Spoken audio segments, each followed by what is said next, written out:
topic today is going to be around the next-gen smart grid and critical applications around the next smart grid, and we're delighted to have a couple great panelists that I'll introduce in just a minute. But for those who may not be familiar with RCR Wireless News, we've been around since 1982. We started out as Radio Communications Report, and our group here in Austin acquired RCR Wireless News 6 years ago when the previous owners closed it because there was no print revenue. So we've had to learn over the last 6 years how to generate revenue from the new revenue sources, not too different from the utility industry. So these guys are going to be talking about critical applications that I'm sure are tied to return on investment and payback and that sort of thing. But we're here, RCR Wireless is here because we're based in Austin, and we are launching a new brand called Industrial IoT and 5G that will focus on vertical market use cases.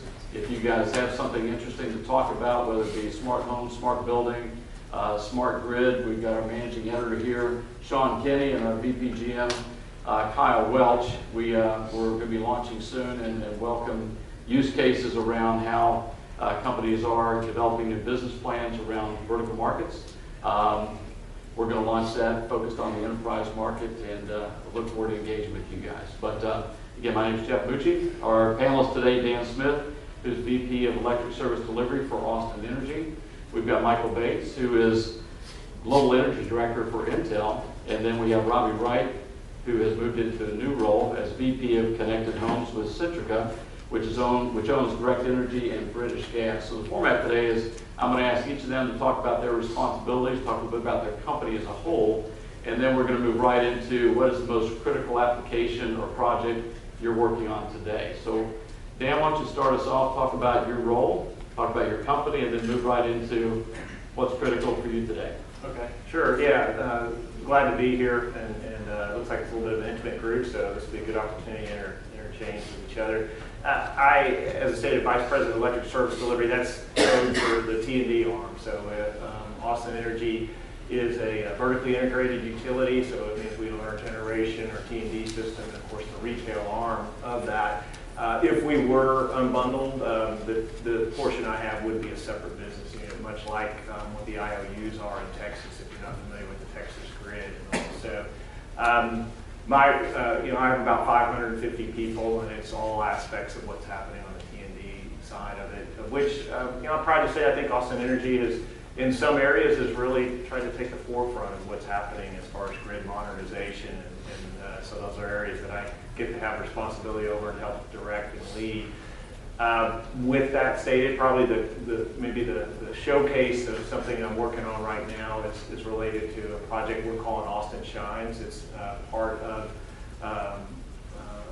we were recipients of a DOE grant, the largest of 6 companies in the nation to receive this grant for $4.3 million. SHINE stands for Sustainable and Holistic Integration of Energy Storage and Solar PV. So the project really highlights taking this aspect of renewable energy, integrating it into the grid using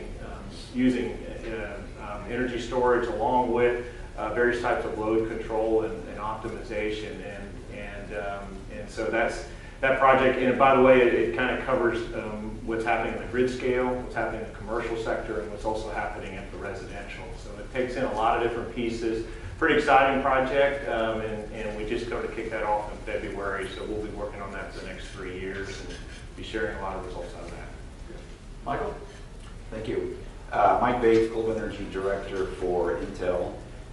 For Intel, energy is both oil and gas and utility. So I'll focus my comments on the utility sector, even though trying to define utility is also pretty amorphous, as we're hearing, even here at the panel today. We've got a municipal-owned, vertically integrated utility. We've got a retail electric provider, which some people still call utility, even though I wouldn't classify you as utility. Me either.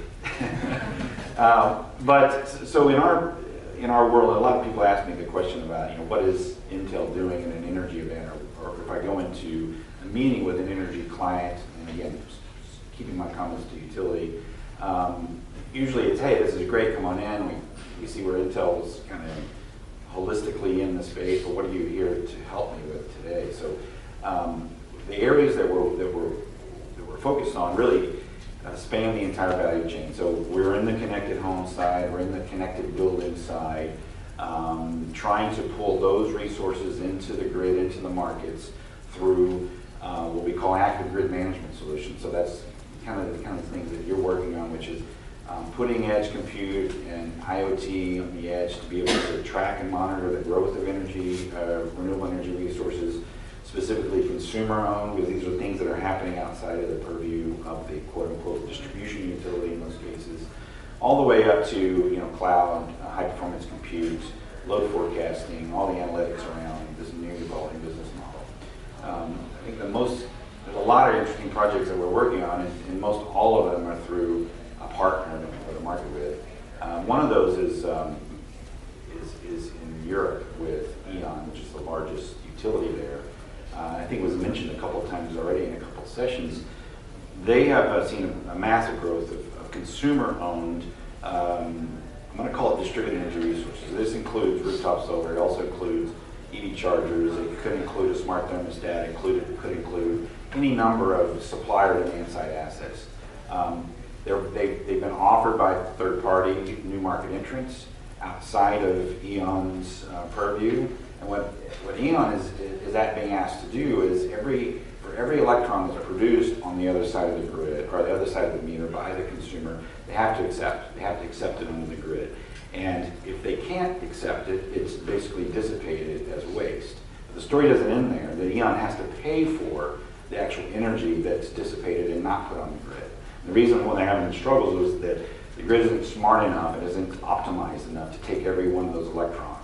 So you can imagine if they're having to pay for the lost energy it's a huge pain problem. So our project there is to help E.ON and other utilities in the same scenario to create a platform that allows them to make renewable energy resources or distributed energy resources look like base load, to accept them just like they would accept load coming off a traditional plant. Robbie? Sure. So I'm currently responsible for what we're calling connected homes inside of Centrica. Centrica's representation in North America to this day has been direct energy and the brands associated with competitive retail electricity, as well as on the services side, brands such as Mr. Sparky, but Franklin Plumbing, 1 Hour HVAC. Basically, on paper, a very vertically integrated organization around things going into the home on a regular basis for customers. In reality, that vertical integration looked more clean on paper than how we were experiencing it. There's been a lot of effort to really stack that up well. And what we're finding is through that and through the emergence of really smart technologies all the way into the home with new devices and new services written in and out at the customer's will, if you will, that there's a space to play on the energy side, for an energy business to play in there, because the connected home, one of the pillars sort of, as it's emerging, really looks like the energy aspects of how people are using devices and controlling elements in their home, whether it's their bill, whether it's their lights, whether it's what they're plugging into the walls, whether it's the information coming off the smart meters. So it's not always just a product or a device, but a service or a software you can enable for them that empowers them to make better decisions. And so we decided as an org, there's a lot of success with this in the UK already as a division of Centrica called Connected Homes. We're going to bring it into North America and put an energy lens really on what the connected home is for customers. So the biggest challenge I'm facing in the org is basically just trying to land that, build out that team, bring a product line, a suite of products and software into the market that's coming quickly. In August, we expect to launch our first product into the space. We expect to be bundling with our sister company in terms of direct energy. So it's exciting, but that's basically the fact, starting a new business within a business, virtually from scratch. Good, thank you. So I want to take maybe a step back 10 years and get some feedback in terms of the smart grid. How has it evolved? Austin Energy was one of the first that really launched a smart grid initiative. So it's a great place, Dan. Talk about the smart grid. How has it evolved over the past 10 years? Maybe the most significant change in your mind's eye, and we get some feedback from the other guys, then we'll talk about futures. Sure. Well, I will state I came even as I kind of raised in the utility industry. I actually started the transmission substation world. For those that kind of know the technical side of the business, we kind of jokingly say that we've always been smart. Meaning we basically had a lot of intelligence in that transmission grid. It always was a two-way flow of power, two-way flow of information. We've been putting microprocessor-based devices in the system for 20 years plus, and so that part of it. We've also had an energy management system, a SCADA system. So you've had a lot of intelligence that was built into that. Clearly, 10 years ago, we really saw this start to launch into the distribution system. And so some of the same general physics and principles that we were dealing with in the transmission and substation world and had been accommodating, it's now migrating into there. One of the real significant changes is obviously the customer interaction of that and the customer experience, because even at the transmission substation side, you maybe had a few really large people refineries or something like that you had a really close touch with, but you didn't have it down to the commercial residential area, which the distribution system obviously touches very intimately. So then, amongst all this, we've seen precipitous drops in solar prices. We're seeing what people are doing with that in their home. Full disclosure, I'm an electrical vehicle driver. I mean, it's amazing, my Leaf, I'm a pragmatic, tree hugger or whatever that looks like. I drive that car because it is economical with the incentives granted to drive. But we're seeing, I drive around, I'm not the only Leaf on the road, right? And I wish I had a Tesla, but nevertheless, I can afford the Leaf under the city salary. But it is really, it's powerful what's happening all on that front. So there's a lot of different things I think that have happened. I would say where our evolution, and it's certainly where I would put a lot of focus, we were very early adopters of AMI, advanced metering infrastructure. With that, it had some limited levels of functionality, which we're on the next generation changes. We have a lot of things that we've got to do from that perspective. That's now, I think, something more commonplace. In fact, we kind of missed out a lot on some of the federal funding, related to projects that when they called them smart grid and grid innovation, a lot of it was putting in an AMI infrastructure. So those are things that, and I'll let the cat out of the bag, and I'm not just saying this. In fact, I've got a guy in the audience that worked heavily in our AMI. I think that's probably the most significant thing that I think our industry has done in the last 10 years. Not trying to be a little dull on it, but the reason I say it is I think it's the most mature thing that we've actually realized at this point, and it's also very powerful in what you're doing, certainly from a customer standpoint, but it's also powerful in what we're now moving into the operational side. So these are all basically now sensors into the grid, and they're now feeding into what I would say is a next significant part that Austin Energy launched into, which was an advanced distribution management system. So just like we had a SCADA EMS for transmission substation, we now migrated into roughly 2 years ago launching an advanced distribution management system. So that becomes significant because where I think things are going and where we need to do is we really need to continue to build the functionality in that centralized system. Doesn't mean we won't have distributed control, but I think we will, but you're going to need to still operate that grid. And being a utility person, but one that's partnering with all the different players out there, I still believe we're really after the utility needs to operate those wires to do it safely, to do it reliably, and really affordably. And also, those are some of the things that I'd state. Austin Energy also was pretty early on. There's just some tangential comments about energy efficiency and demand response. Probably get these facts a little skewed, but I think it was around 2001 we did a thermostat program, which we probably deployed close to 90, 100,000 thermostats into the place where we actually were able to send a demand response signal, raise the temperature, and also we did that a long time ago, which of that initial deployment, we still probably have about half, 45,000 of those thermostats still in play, and we do utilize that demand response tool. We now have a bring your own thermostat program, so it's highly utilized. Right now, they're highly penetrated by NIST and all, but that's all a program. I think that's part of this Internet of Things and what we're going to be dealing with moving forward. And then I'd probably be amiss to not talk about the incentives that Austin Energy's placed on renewables. And so we've certainly helped to try to spark higher penetrations of rooftop solar in our service territory. And at that point, we're still hoping that and would anticipate that's going to continue to grow. I think we're going to start seeing more of that on the commercial side as well. So, a few highlights. Great. Mike, you're relatively new to Intel, but you've certainly been in the industry for more than a decade. Talk about what stands out in your mind in terms of how the smart grid and the applications on the smart grid have evolved. Thank you. I've been in the quote-unquote utility industry for about 15 years, and a lot of it has been spent focusing on business challenges at the meter and then beyond the meter. So it doesn't mean I haven't spent a lot of time in the areas that you're talking about, Dan, but I'll focus my comments on that. And it's been a wild, crazy ride, and I think it's going to get even crazier as time goes on. When I first got into the space and I was learning the landscape, and we talked about this yesterday at an event in Irvine where Edison Energy was launching a new business, and that's an example of how it's evolved. So in the beginning, we all thought that utility was going to be the driver. They were going to move us.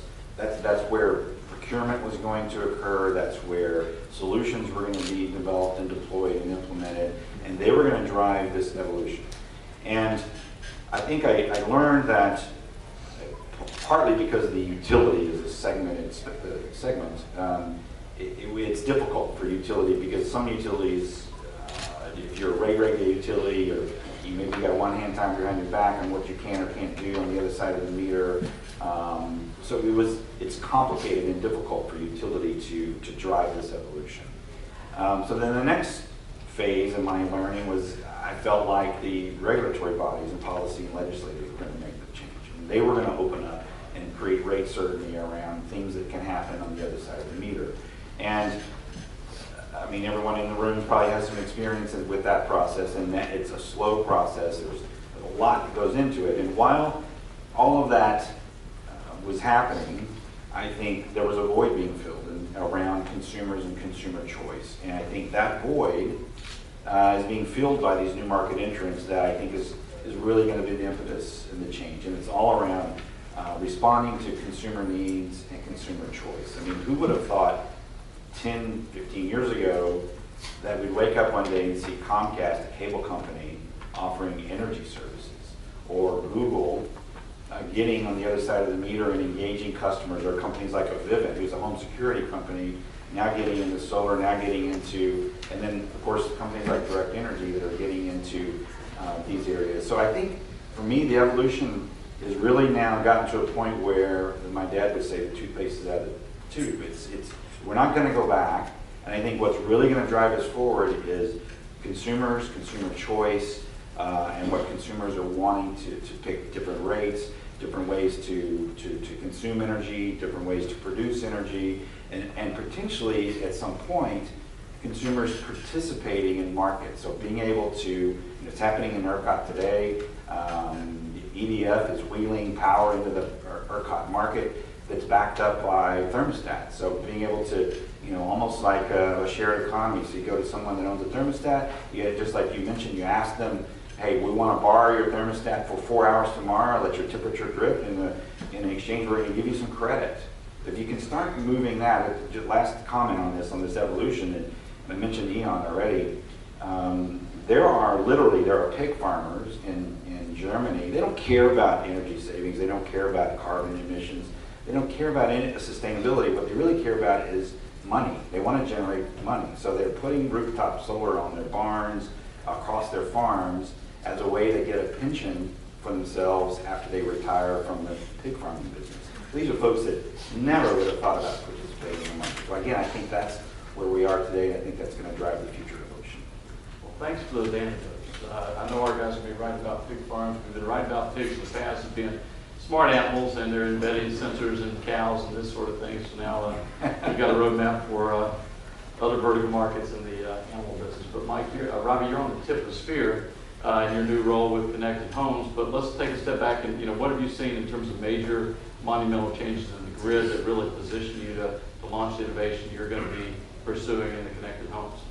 Yeah, so it's tough to transition from pig farmers. We'll try here. I was at a startup and I had a guy prank me one time and he gave me a subscription to Pig Digest. And for 7 years at my desk, Pig Digest would show up. Talked a lot about things like Mike's. Mike's apparently a subscriber. So, just looking at it from the pure consumer-facing point, right? Because I can't speak with any depth and won't pretend to on the infrastructure pertaining to the grid itself. I can speak, I think, with a pretty decently informed voice on where things are going with consumers and where we've been. I think if you think 10 years, I think that's a fun sort of exercise to get into blocks like that. So if you go back 20 years, 20 years ago, I was here in this town trying to connect to the internet, and it was a 14.4, BPS, right? And there was no high speed. And 10 years ago, the great high speed debate was whether it's DSL or cable.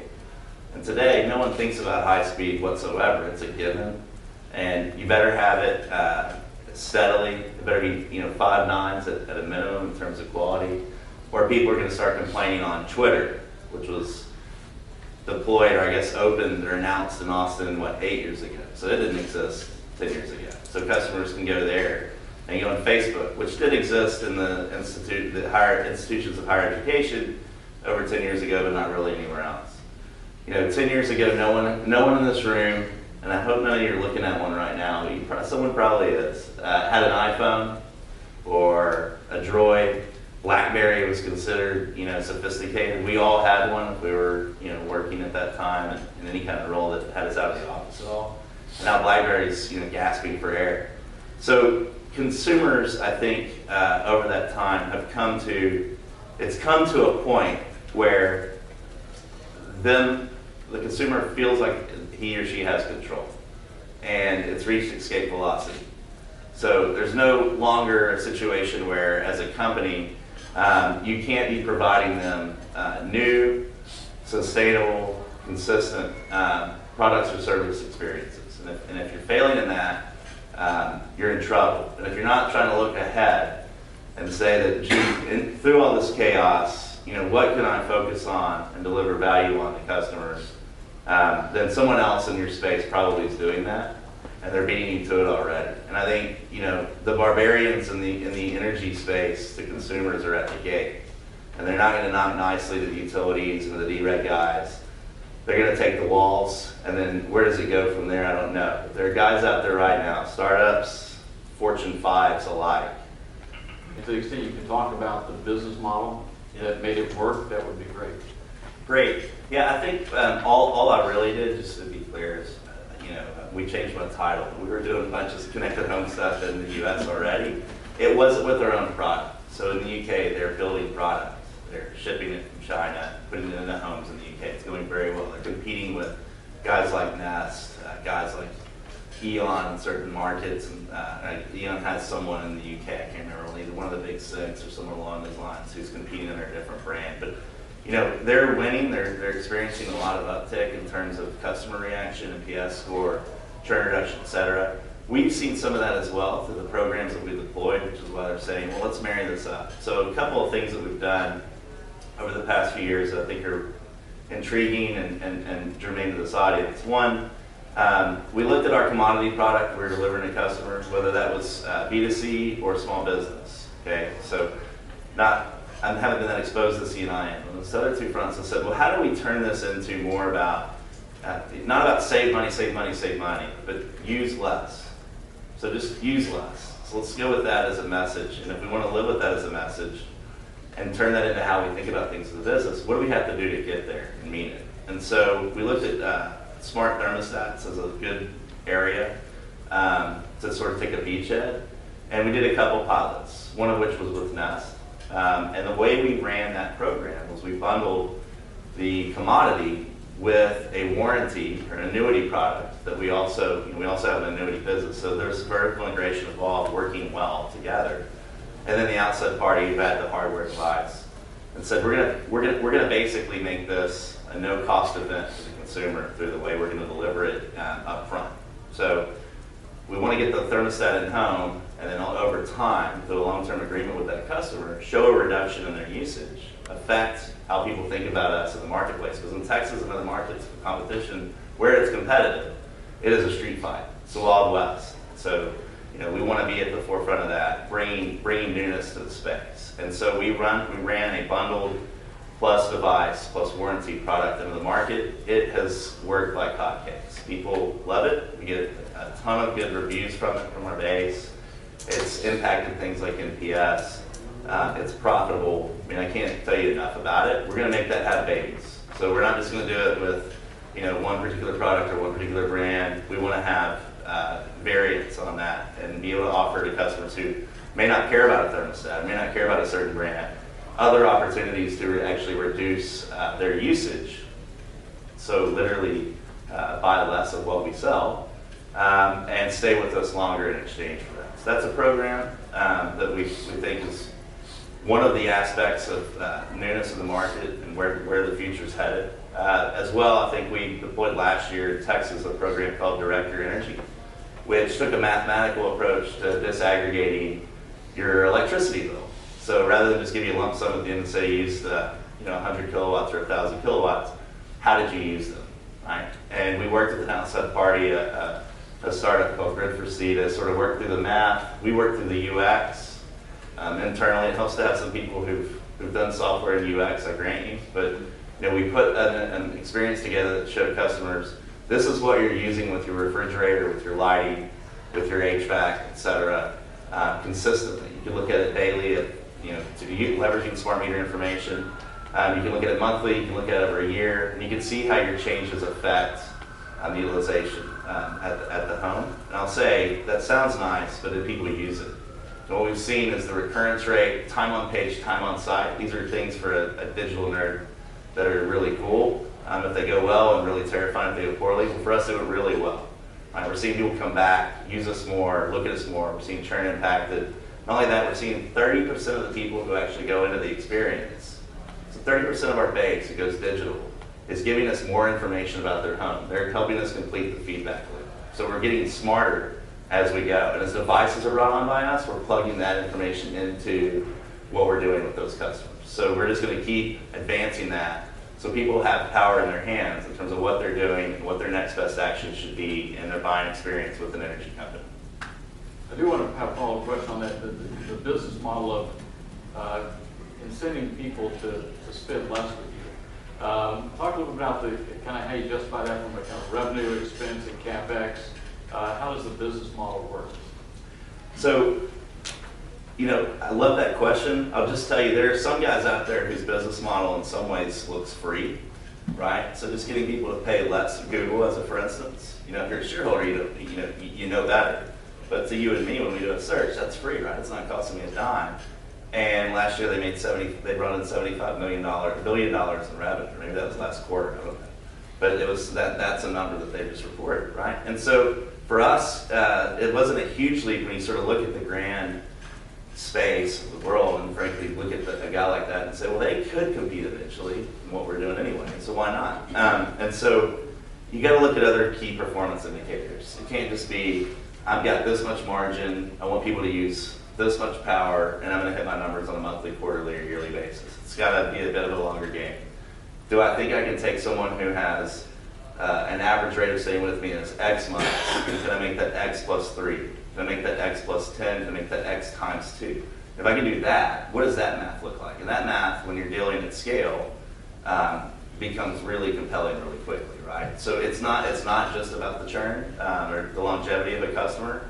And again, I'm talking in competitive space. It's a bit of a different play on the non-competitive space.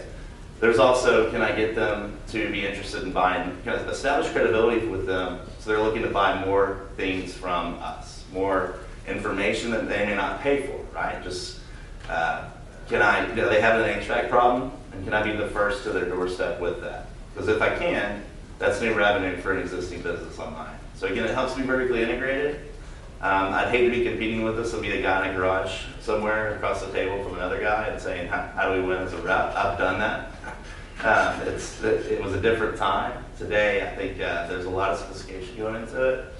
That's a great answer. So, Mike, Intel has, in some ways, our company goes to Mobile Congress every year, and Intel missed the mobile play, but has been, looks to be a key player certainly in energy. Talk about some of Intel's successes and what those business models might look like, and some of those applications, what they've looked like, and how you're enabling these guys to launch new products and services. Great, thanks. I'll focus on a couple of success stories, again, mostly around customer participation in this new model, and then talk a little bit about how Intel is working with those companies to make them even more successful. So I already mentioned one, which is this weather-sensitive load product here in ERCOT, giving the customers the ability, so these are customers that go into Lowe's to buy a smart thermostat, or they bought one from Nest, or they bought one through Direct Energy as part of a program. And the success was building a platform. Well, first the success was working with teams to get the weather-sensitive load product actually built and approved in the ERCOT market. And once it was approved, then building a platform to recruit customers, well, first of all, identify customers that own these smart two-way communicating thermostats, recruit them to the program. Recruiting to the program is pairing your device to where you are on the grid, and then getting permissions to borrow your thermostat for a few hours during certain conditions to shape load.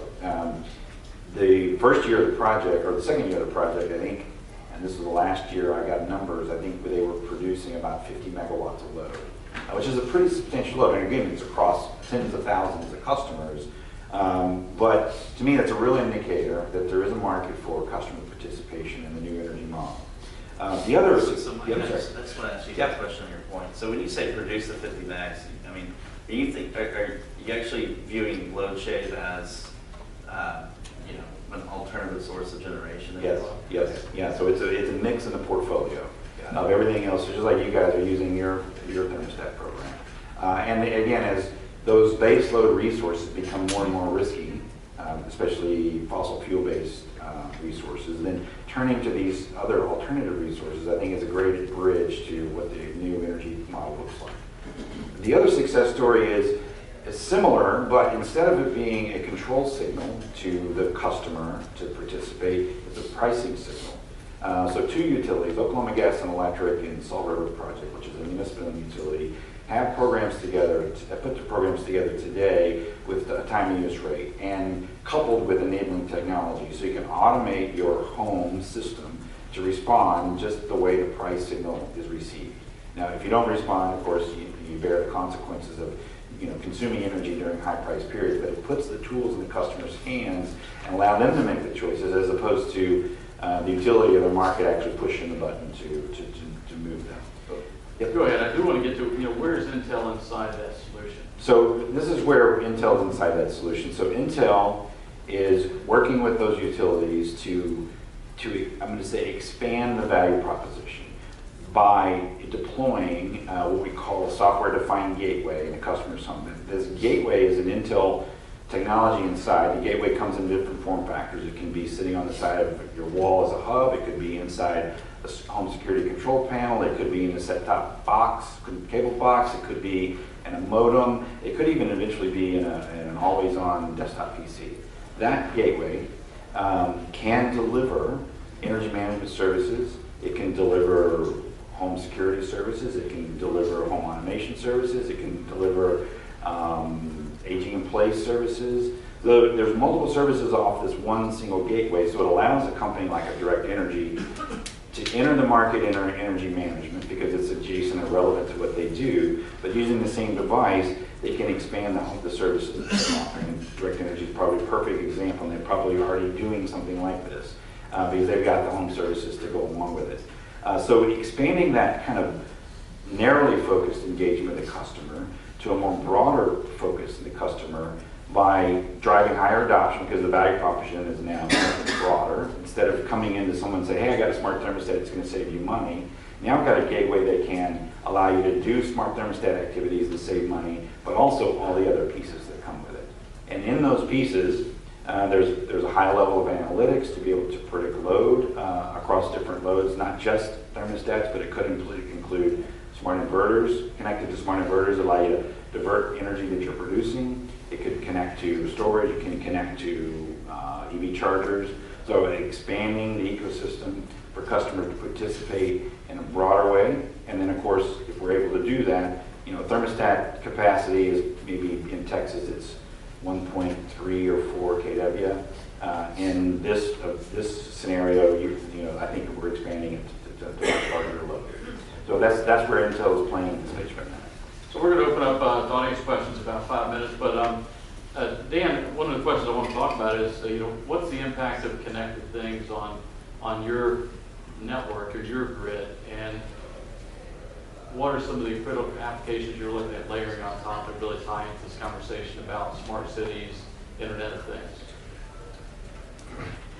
Yeah, and I don't have as much experience as these gentlemen do on the grid edge elements. I can speak more heavily to the non-edge portions of the grid, but I do believe that one of the things that I think beginning to really recognize is everything that these gentlemen are saying is happening, and we as a utility certainly are going to embrace that, and we need to provide flexibility and interoperability to do that. And so one of the things that I think are going to be kind of key elements, and in a sense we're doing some levels of this maybe in our own environment, is the same network that we're using for our advanced metering infrastructure we're using for our distribution automation. That's going to spread into what you might do with smart inverters and potentially other types of systems that you have. And I'm not looking at necessarily competing with anybody's communication networks, but the reality is we really do need to recognize these things have to integrate.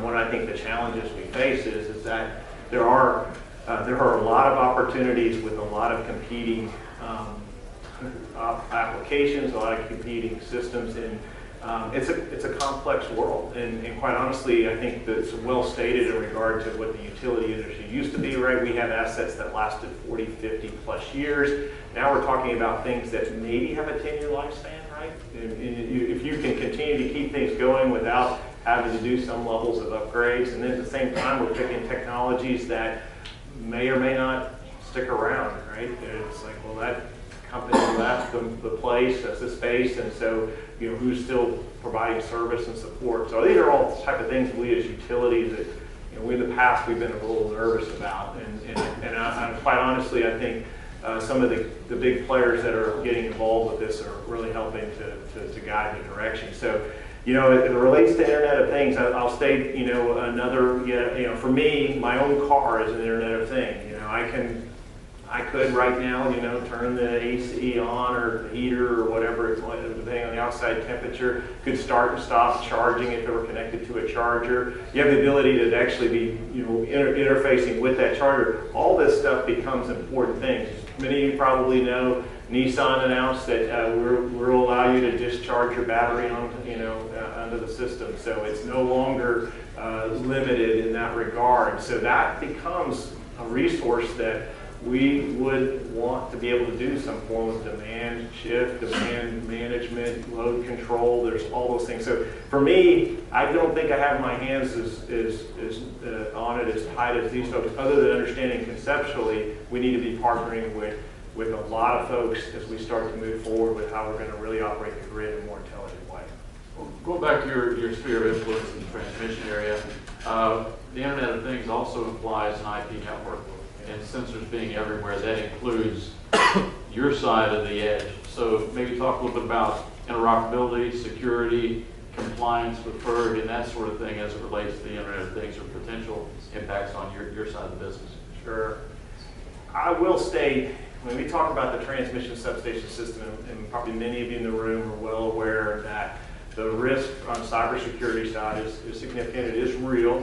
People know of things that have happened in Ukraine, know of the many attempts of penetrations into our systems.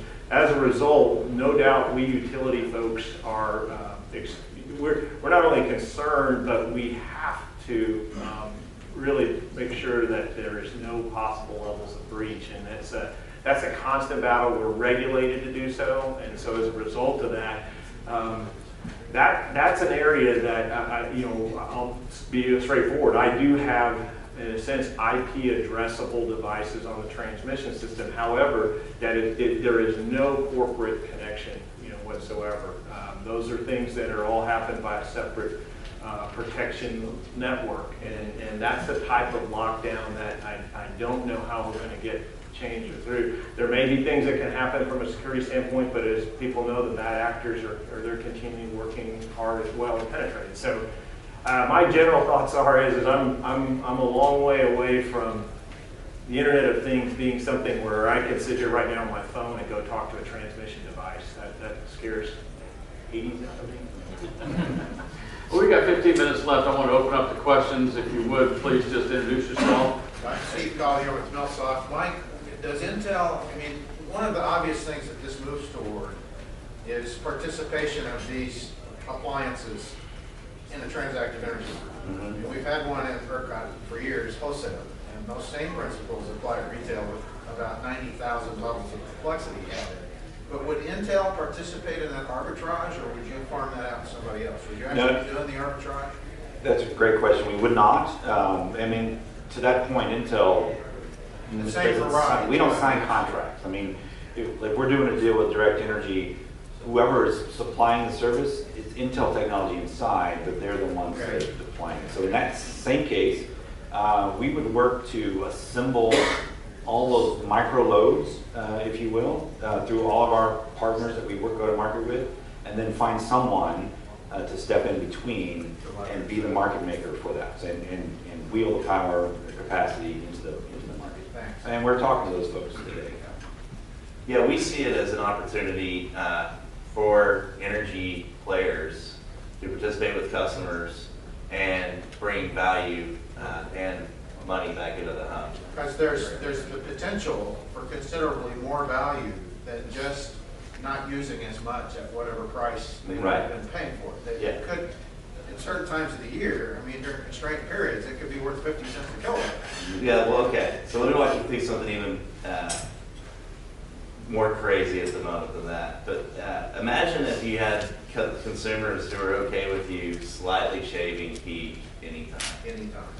And then what that could do for you if you're an energy company who can't buy block power, you have to buy shade. Therefore, you have to charge customers in the market ultimately at a significantly higher price than if you're buying block power, right? And so you start going there, and you get to 100,000 devices in market or 1 million devices in market. You have agreements with the customer that you can tap into. They can turn it off, they can disconnect anytime they want, and you're notifying them that you're doing these things. So you will have an opt-out rate. During the super peak periods, August of 11, February of 11 in ERCOT, last year at a couple points in time, right? Yeah, it'd be nice if you could go turn to a base, even 50,000 customers, and say, hey, if I can just do these things for a couple of 15-minute intervals, you're helping the grid, you're helping yourself, and if you're doing that, you're probably giving money back to those customers too. So it's pretty virtuous in terms of that side. I'd like to interject one comment on this, because I think this shows where this really is an interesting element that spans both the grid and the customer side of things, as well as how we operate our fleet generation. But things that this is by no means new, but conservation voltage reduction. So we piloted that with our ADMS, and we saw easily 2.5% just on a continuous basis of what you could do on that. We tested an emergency voltage reduction, which means you might have some voltage violations. We saw 9 to 10%. You start looking about that, aggregating that on a grid, we're talking about a significant demand response event. And so there's some opportunities here. And that's why this is a really interesting element of how it involves a lot of collaboration and cooperation and partnership with individuals to move forward. Yeah, CVR, that's a good point. That's huge. One last quick comment on that. So we're talking about different values that these customers participating can deliver to the market. So we talked about load shaping, we've talked about ancillary services around Bovar. In one particular case, we're working with a grid operator to forecast long-term growth on their grid. We're identifying the areas of potential congestion on the grid where they might have to build out new infrastructure. And instead of building out new infrastructure, which is very expensive, it takes rate cases to approve, we're deploying these systems on that part of the feeder and the grid to avoid or delay infrastructure build out. So if you start bundling all these different ROIs and value props around customer participation, you can get to an extremely rich solution. And again, these are the things that are not so far out there. So that I think is going to even Such an further interesting drive. concept. You know, we've all heard of virtual power plants in this transacted market, but I heard a couple of weeks ago, the first time, a virtual transmission line, or a virtual distribution line, or a virtual transformer, Right. for exactly what you just talked about. Are using the grid as Yeah. backup. Anyway, to be fair to others, do we have any Sorry, other? sorry. That's a great question. We may come back to it if we don't have any other questions, but any other questions from the audience, right there? Carla Trost, GNW Electric. It's been very interesting to hear the difference in how now utilities are really becoming integrators. From the electronics side all the way through the T&D side of the equipment. Do you foresee that being the future? So instead of a utility buying a pre-integrated product, they're now going to become the integrators all the way through from the customer through generation? Do I get to answer that one? Yeah. You know, I honestly, you know, I'm not self-perpetuating myself here, but I believe when it comes to safely and reliably and affordably operating the wires, I think wires are still going to be a part of our future. And so based on that, I think integration is absolutely spot on word. And so what our goal is, and it really is objective, and by the way, I don't mean to say a tangential comment here, but I've been in sessions before where somebody will get up and talk about how the utilities they're just putting a stone wall up, and all the people I'm dealing with on the utility side, that's not where we are. We are dealing with the reality of a very shift from volumetric to a demand type of, we no longer are recovering our costs volumetrically anymore. And that's going to continue to move that direction. So we do have to look at how we're handling it. That being the case doesn't mean that we're not very much interested in trying to do what you stated. So I look at things creating a flexible, interoperable grid that's resilient, reliable, safe. Those are things that still have to happen and all. So that's the way I look at it. I still see the utility being an important part of being a grid operator in this. I do, we are recording this by way of video, so I want to play back that question. As I understand it, it is, I think it was, do you see yourselves or do you see utility companies becoming system integrators, really pulling together all the electronics and systems required to create new business models? Is that the intent of the definition of system integrator again? Okay. So I'll maybe open up to these two guys, Mike and Robbie. Yeah, I don't know if anyone's tracking New York Rev. If you aren't, you should. I mean, it's one of those kind of leading edge efforts, and I think the distribution system operator is a key component of the re-envisioning of the energy system, at least in terms of what New York is looking at. And I think Scott Broska from Centerpoint stated it as well in the previous session.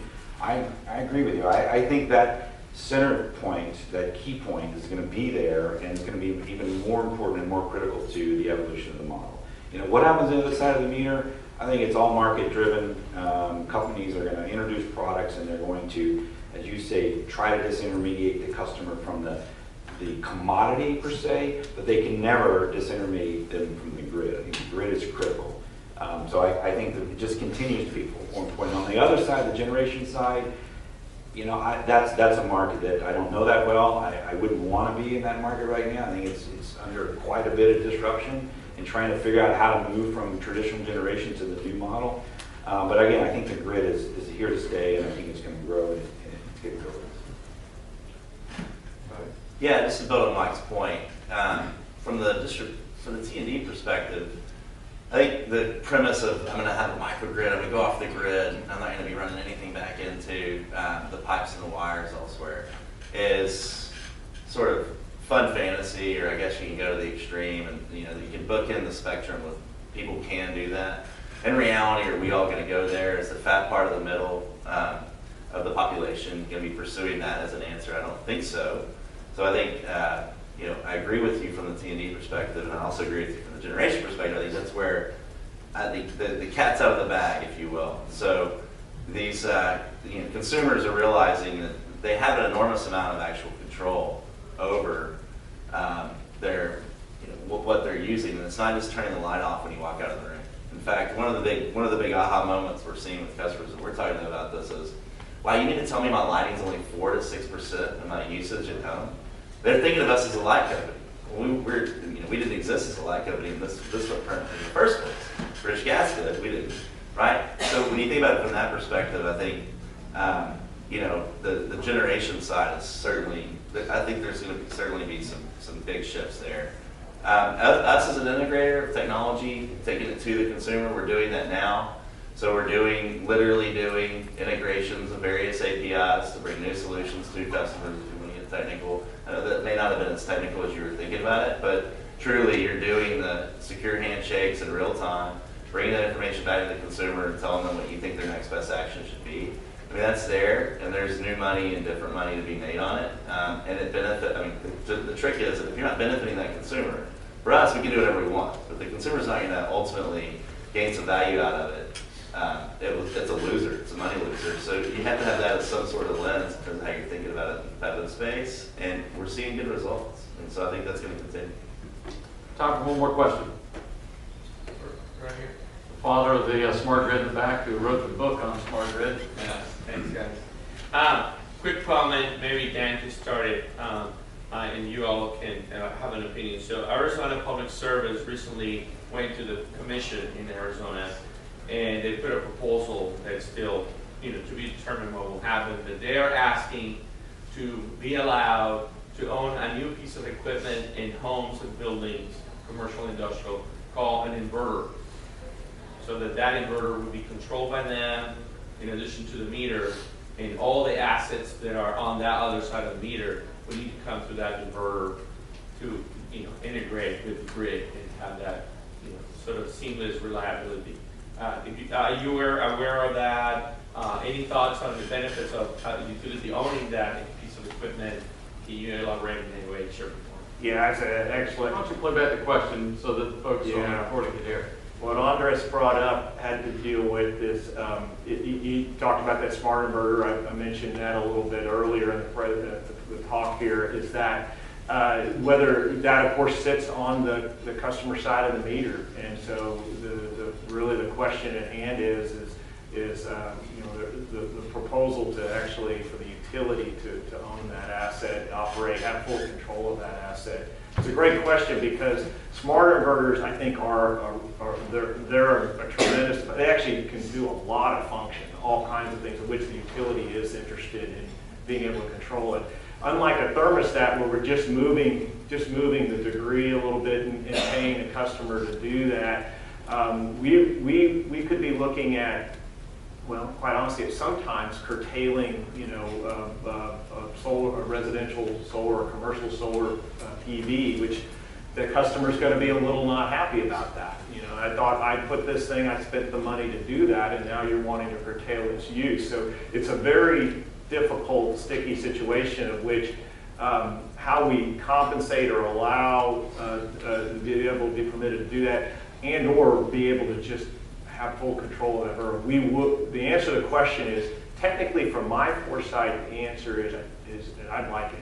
I want it, and not at all to do anything other than to reliably, safely, and affordably operate that grid. Because one thing I think, and this will be my last statement on this, is that I think one of the things that, in fact, NREL, National Renewable Energy Laboratories, has been doing some work on this. I think it's fascinating, is taking some of these ADMSs and this integrated volt bar control and using that in conjunction to smart inverters, along with some of the conventional assets out there, capacitor banks and voltage regulators and tap changers, and looking at this mix of what you could do, being able to control those smart inverters in addition to operating these conventional assets, that you can do a lot of things without having to do energy storage. And that to me is significant. And so, long story short is, that's back to Andres' question, is I'd like to be able to do it. I'm not smart enough, to be honest with you. I know this is the Energy Thought Summit. You maybe shouldn't ask me to do this, but I don't know exactly how to make the business model work in that area. But from a technical standpoint, we want it. So finally, great question, Andres. Comments on the inverter? Yeah, I guess, my corporate affairs people will probably shoot me and never put me on something like this again. Because here's a regulated utility somewhere in a non-competitive market wants to establish a new control over emerging tech and emerging values being created both by consumers and by companies coming into that space. Sounds a little bit like sort of protect us from ourselves. Thanks, but no thanks. I'm a Texan, so I guess that's a predictable response. I'm reminded of sort of the Gandhi quote, or at least it's attributed to him. First they ignore you, then they laugh at you, then they fight you, then you win, right? And that's sort of what's happening in the market. The utilities ignored a lot of the stuff for forever and a day. In fact, some still are. There are states that are completely regulated right now, including Arizona, all the way over to changes are coming, they'll never work, we can never do something at the consumer aggregated end that isn't device driven. Okay, now devices are coming and software is enabling that, right? So now the fight's showing up in different ways. And this sounds like a way to show up and say, well, I'm going to control all that for all you guys. And if that's the case, then it doesn't sound like it's a great answer for maybe an awesome answer for the grid. Is that the only answer that gives the market what it needs there? For the rest of them, it depends on what the level of control, I would argue, is, whether it's actually valuable for anybody else besides And the utility. criteria for control. Right. The level and criteria. Yeah, so I mean, my reaction is relatively vehement, but I'm one guy. I know our corporate position on it would be for Robbie, I would say to you that there's a great advantage in Texas if that was the case, because now the REP would control that inverter. So we need to wrap up. Mike, you have any comments? Got 1 minute close on. No, I'm going to try to keep my job. There's a saying here in Texas, come and take it, right? So, but let's give a good round of applause to our panelists.